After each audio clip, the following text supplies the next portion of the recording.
एक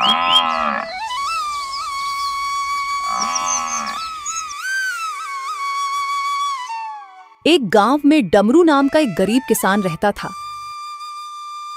उसके परिवार में उसकी पत्नी और एक छोटी बेटी थी जिसका नाम नीति था। डमरू की अपनी कोई जमीन नहीं थी, इसलिए वह दूसरों की जमीन पर खेती करता और जो कुछ पैसे मिलते उससे अपने घर का गुजारा करता था। पिछले कुछ दिनों से डमरू को गांव में कहीं भी काम नहीं मिल रहा था, जिससे वह बहुत परेशान था। आज कुछ कमा के लाए हो या नहीं? घर में खाने के लिए और कुछ नहीं बचा है। बस थोड़े से दाल चावल बचे थे, उसकी मैंने खिचड़ी पका दी है। पिछले कई दिनों से गांव में कोई काम नहीं मिल रहा है। लोगों का कहना है कि अभी इस महीने उनके पास करवाने को कोई काम नहीं है। जब फसलों की कटाई शुरू होगी तब काम मिलेगा। अब मैं तो यह सोचकर परेशान हूं कि इस महीने अगर कोई काम नहीं मिला तो सबके खाने पीने का जुगाड़ मैं कैसे करूंगा। आप चिंता मत करो, भगवान हमारी मदद जरूर करेंगे। इतना कहकर वे लोग खाना खाने बैठ जाते हैं। पापा, इस बार गांव में जो मेला लगेगा उसमें आप मुझे फ्रॉक दिलाओगे ना? पिछली बार तो आपने ये कहा था कि अभी मैं बहुत छोटी हूँ, अगले साल तक मैं बड़ी हो जाऊंगी। अब तो मैं बड़ी हो गई हूँ, तो अब तो मुझे फ्रॉक दिलाओ ना। हाँ बेटा, इस साल मैं तुम्हें जरूर फ्रॉक दिलाऊंगा। अब चलिए खाना खा लीजिए, ठंडा हो रहा है। रुचिका, तुम भी आकर खाना खा लो। जी आप खा लीजिए, मैं थोड़ी देर बाद खा लूंगी। डमरू और उसकी बेटी दोनों खाना खा लेते हैं। तभी उनके दरवाजे पर एक संत की दस्तक होती है। कोई तो कुछ खाने को दे दो, भगवान तुम्हारा भला करेगा। संत की आवाज सुनकर डमरू और उसकी पत्नी बाहर आते हैं। बेटा, क्या तुम्हारे पास खाने को कुछ है? बाबा, हमारे पास तो खुद के खाने के लिए भी ठीक से खाना नहीं हो पाता। हम आपको कहां से देंगे? थोड़ी सी खिचड़ी पकाई थी, वह भी मैं अभी खा लिया हूं। अब हमारे पास कुछ भी नहीं है। रुकिए बाबा, अभी मेरे हिस्से का खाना बचा हुआ है, मैं अभी लेकर आती हूँ। पर रुचिका, तुम अगर यह खाना बाबा को दे दोगी तो तुम क्या खाओगी? बर्तन में तो बस थोड़े से ही चावल बचे हैं। आप इसकी चिंता मत कीजिए, मैं भूखी रह लूंगी, लेकिन अपने घर के आंगन से मैं किसी संत को भूखा नहीं जाने दे सकती।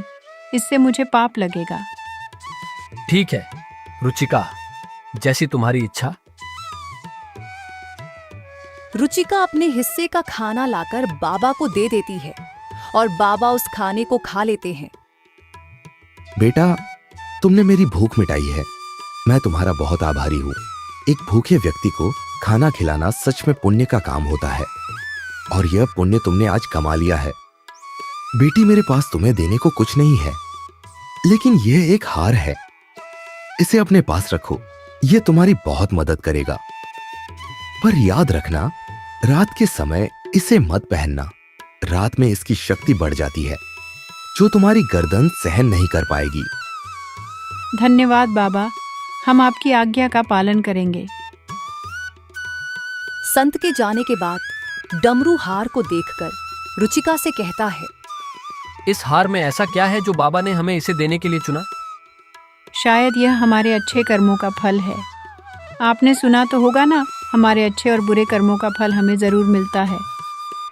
चलिए अब अंदर चलते हैं।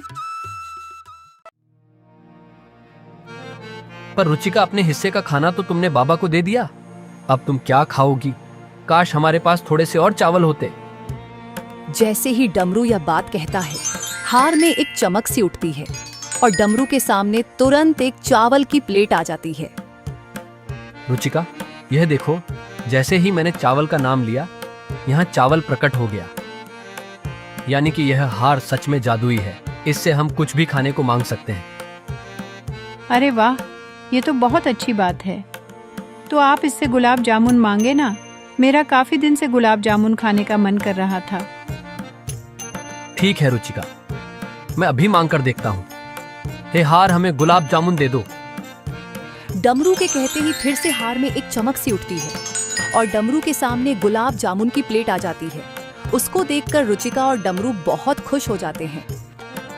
अरे वाह, कितने दिनों बाद आज गुलाब जामुन देखने को मिले हैं।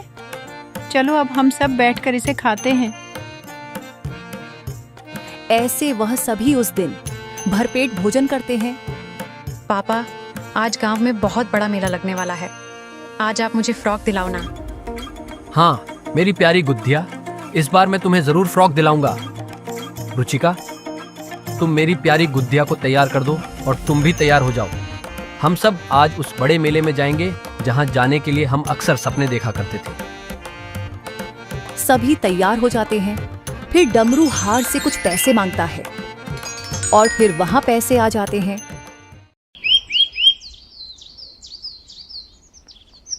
उस गांव में हर साल एक बहुत बड़ा मेला लगता था, जिसमें दूर दूर के गांव से व्यापारी आते थे।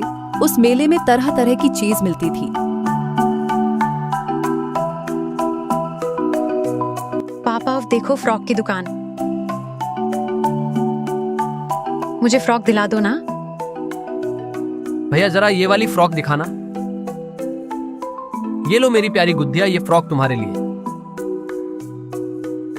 पापा, ये तो बहुत ही सुंदर फ्रॉक है। भैया कितना दाम है इस फ्रॉक का? जी 150। ये लो भैया इस फ्रॉक के पैसे। रुचिका, तुम भी अपने लिए कुछ पसंद कर लो। वहां देखो कितनी सुंदर साड़ी की दुकान है। चलो वहां से तुम्हारे लिए साड़ियां भी पसंद करते हैं। भैया जरा वो वाली साड़ी दिखाना। अरे भैया, वह साड़ी बहुत महंगी है, तुम उसे नहीं खरीद पाओगे। कोई सस्ती सी साड़ी देख लो इनमें से। नहीं भैया, हमें वही साड़ी देखनी है। रुचिका, तुम्हें ये साड़ी कैसी लगी? ये साड़ी तो बहुत अच्छी है, पर महंगी भी बहुत होगी।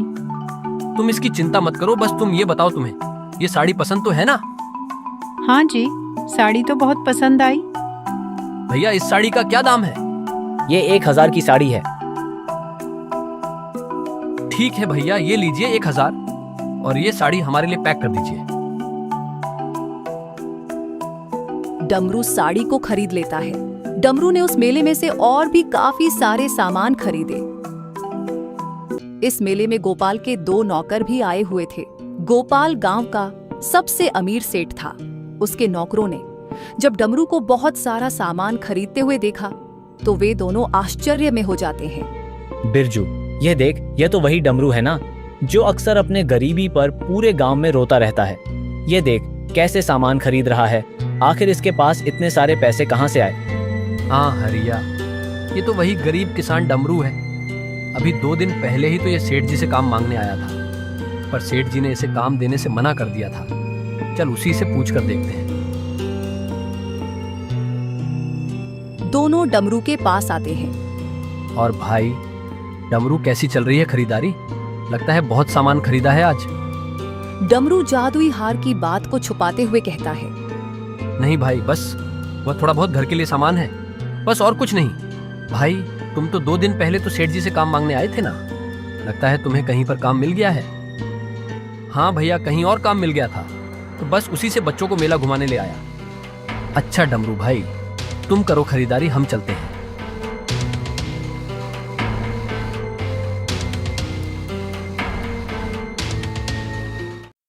दोनों नौकर वहां से चले जाते हैं। डमरू का परिवार मेला घूमने के बाद घर आ जाता है। आज उनके परिवार के चेहरे पर अलग ही चमक थी। सभी बहुत खुश थे।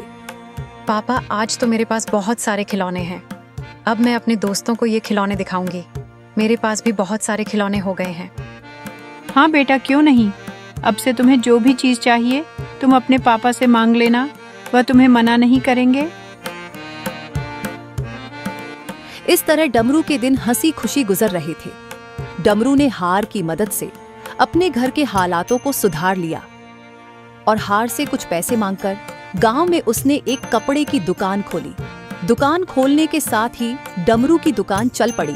उसकी दुकान पर तरह तरह के कपड़े थे, एक से बढ़कर एक। यह सब डमरू ने उस हार की मदद से हासिल किए थे। नए नए डिजाइन के कपड़े होने की वजह से डमरू की दुकान पर अक्सर ही लोग की भीड़ रहा करती थी।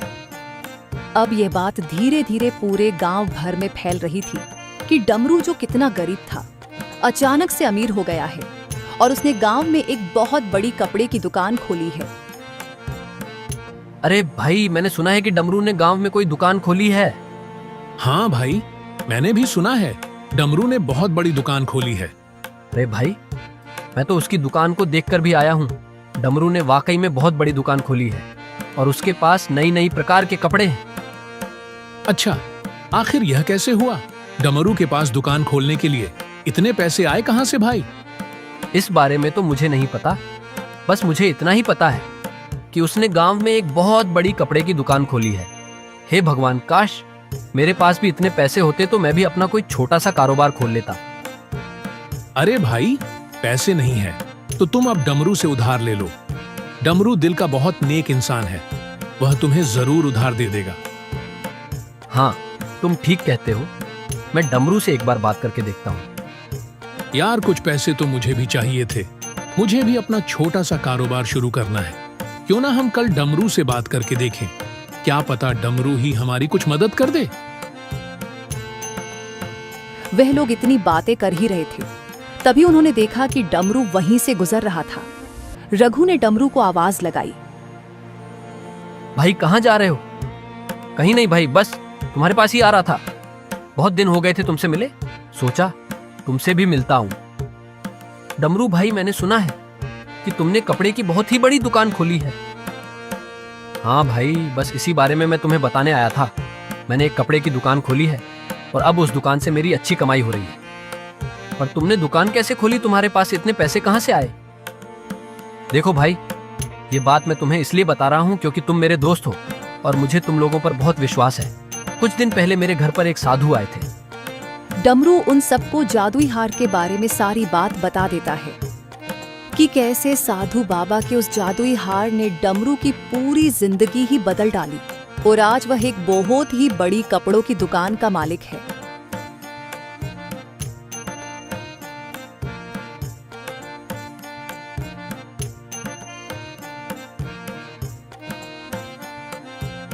जादुई हार? सच में तुम्हारे पास जादुई हार है और तुमने उसी से वह दुकान खोली है? हाँ, मैंने उसी से वह दुकान खोली है और मैं यहाँ तुम्हारे पास इसलिए आया हूँ कि तुम भी अगर अपना कोई कारोबार शुरू करना चाहते हो तो बेझिझक आकर तुम मुझसे पैसे ले सकते हो। मैं तुम्हें कारोबार खोलने के लिए पैसे दूंगा।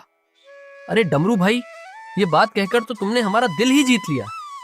ठीक है डमरू भाई, हम किसी को नहीं बताएंगे। इस तरह डमरू ने गांव वालों की मदद की और सभी को कारोबार खोलने के लिए पैसे दिए।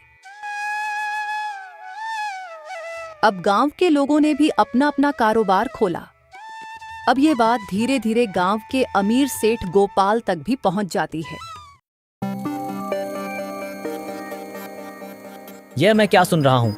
हमारे गांव में रहने वाले गरीब डमरू ने गांव में बहुत बड़ी कपड़े की दुकान खोल ली है। ये तो वही डमरू है ना जो कुछ दिन पहले मेरे पास काम मांगने आया था। तो फिर इसके पास अचानक से इतने सारे पैसे कहाँ से आए? हाँ सेठ जी, हम भी यही सोचकर हैरान हैं। थोड़े दिन पहले हमने उसे मेले में देखा था, बहुत सारे सामान खरीद रहा था, जैसे इसके पास अचानक से बहुत सारे पैसे आ हो। और अब सुनने में आ रहा है कि गांव में उसने एक नई दुकान खोली है। बहुत ही सुंदर दुकान है, एक से एक डिजाइन के कपड़े हैं उसकी दुकान में। हरिया, जरा पता तो कर, आखिर उस गरीब डमरू के पास इतने सारे पैसे कहाँ से आ रहे हैं? आखिर ऐसी कौन सी लॉटरी लगी है उसके हाथ में जो कुछ ही दिन में वह इतना माला माल हो गया है?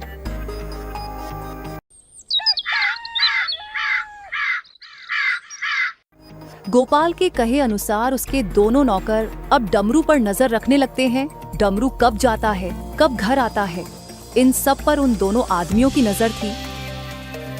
एक दिन जब डमरू रात के समय घर आता है, तब मैं दोनों आदमी चुपके से उसके घर के पास खड़े हो जाते हैं। वो देखते हैं कि डमरू अपनी पत्नी से कह रहा है, रुचिका, अब हम इस हार को रख देते हैं। वैसे भी अब हमारे पास भगवान का दिया सब कुछ है। अब इस हार से हमें और कुछ नहीं चाहिए। मुझे लगता है अब इस हार को हमें संभाल कर रख देना चाहिए, क्योंकि अब मेरा कारोबार भी काफी अच्छा चल रहा है। तो अब भी हमें इस हार की जरूरत नहीं है। मैं सोच रहा हूँ कि इस हार को मुझे किसी जरूरतमंद को दे देना चाहिए, जो मेरी ही तरह गरीब और ईमानदार हो, जो इस हार का सही इस्तेमाल करे। हाँ जी, आप बिल्कुल सही कह रहे हैं। ये हार हमें किसी ऐसे ही इंसान को देनी चाहिए। गोपाल के दोनों नौकर यह सारी बात गोपाल को बताते हैं। सेठ जी उनके पास एक हार है, उसके बारे में वह लोग बातें कर रहे थे कि उस हार ने उनकी किस्मत बदल दी।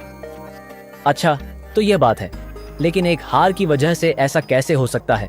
क्या वह कोई जादुई हार है? क्या उस हार ने डमरू को पैसे दिए हैं? जाओ इसका पता लगाओ।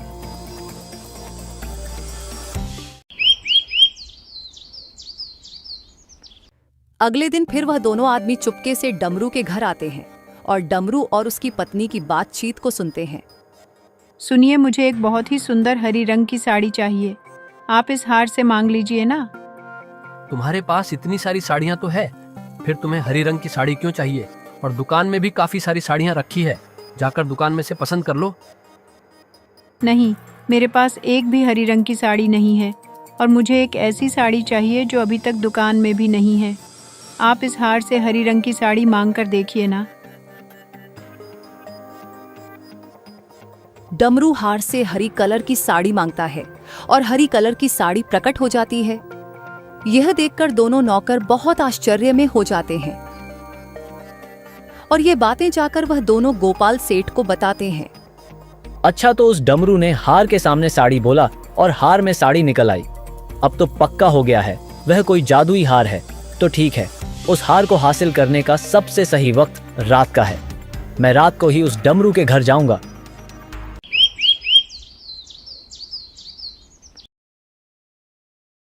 ऐसा सोचकर गोपाल रात के समय चुपके से डमरू के घर पहुंच जाता है। रात के समय वह हार का तेज बहुत ज्यादा था, वह अलग ही चमक रहा थी।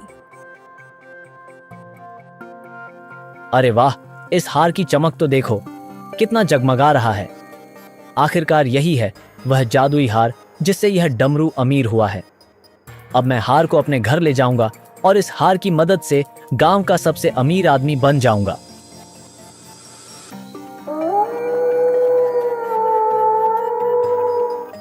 ये सोचकर गोपाल उस हार को वहां से लेकर घर आ जाता है और उस हार से बहुत सारे सोने के सिक्के मांगता है। हे हार, मुझे बहुत सारे सोने के सिक्के दे दो।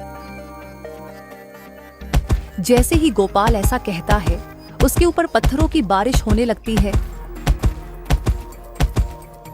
और वह उन पत्थरों के वार से घायल होकर वहीं दम तोड़ देता है। तो इस तरह सेठ का लालच उसको मौत के घाट उतर देता है और डमरू अपना बाकी की जीवन खुशी खुशी बिताता है। तो इस तरह डमरू अपनी सादगी से अपना और अपने परिवार के हालात साधु बाबा के उस हार की मदद से बेहतर कर लेता है और सेठ अपने लालच के कारण अपनी जान गंवा बैठता है। हेलो दोस्तों, अगर आपको हमारी यह कहानी अच्छी लगी तो इस कहानी को अपने दोस्तों को शेयर करें और अगर आप ऐसी ही कहानी देखना पसंद करते हैं तो हमारे चैनल को सब्सक्राइब करना ना भूलें।